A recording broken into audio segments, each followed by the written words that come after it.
Aujourd'hui, c'est Danielle qui témoigne.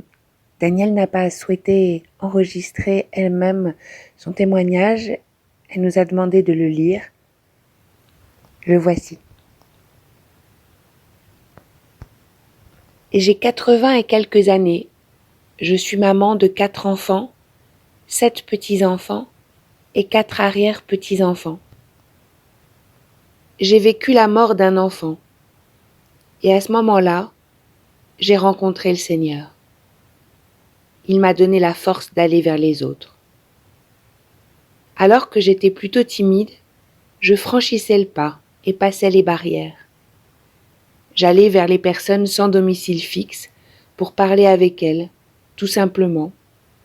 Je le mettais en relation avec le secours catholique, que je venais de découvrir aussi.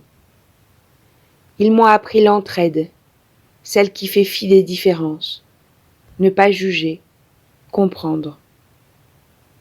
Plus tard, ce sont des rencontres avec des personnes portant un handicap mental qui m'ont marqué. J'ai découvert chez elles tellement de douceur, tellement d'amour, tellement de joie. Toutes ces rencontres m'ont rapproché de Dieu. Voilà pour mon parcours. L'espérance pour moi, c'est le bonheur et la joie que je ressens devant tout ce qui est beau et devant tout ce qui se fait de beau et de juste autour de nous. Mon espérance, ce sont les autres. C'est de découvrir que Jésus est en chacun de nous. Il y a 2 passages de la parole de Dieu qui me donnent de l'espérance. Celui de Matthieu au chapitre 11 et celui de Luc au chapitre 24. Pour Matthieu, « Venez à moi, vous tous qui peinez, qui êtes surchargés, et je vous donnerai le repos.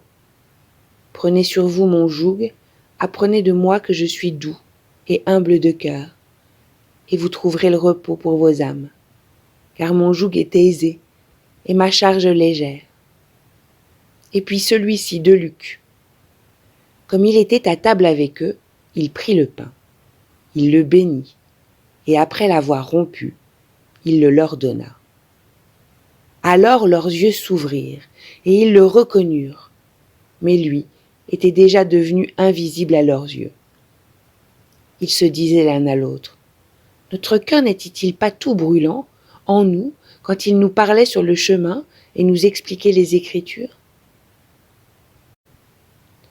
Une des personnes qui incarne pour moi l'espérance, c'est l'abbé Pierre. Pendant l'hiver glacial de 1954, il a sauvé de la misère la plus totale des familles qui vivaient dans la rue et qui mouraient de froid. Il a lancé un appel à la générosité de tous et chacun s'est mobilisé pour l'aider. Il avait réussi à changer les mentalités. C'était un homme de cœur et de partage, un homme de Dieu. En ces temps difficiles, enfin, ce qui me donne de l'espérance, c'est la confiance que j'ai en Dieu. C'est la prière de tous les chrétiens unis dans un même élan. J'ai aimé, Seigneur, ton appel à aimer les plus petits, à aimer leurs différences. Ma prière monte vers toi en ces temps difficiles. Garde-les dans ton amour, garde-nous dans ta paix. Viens, Seigneur, viens habiter tous les cœurs. Daniel.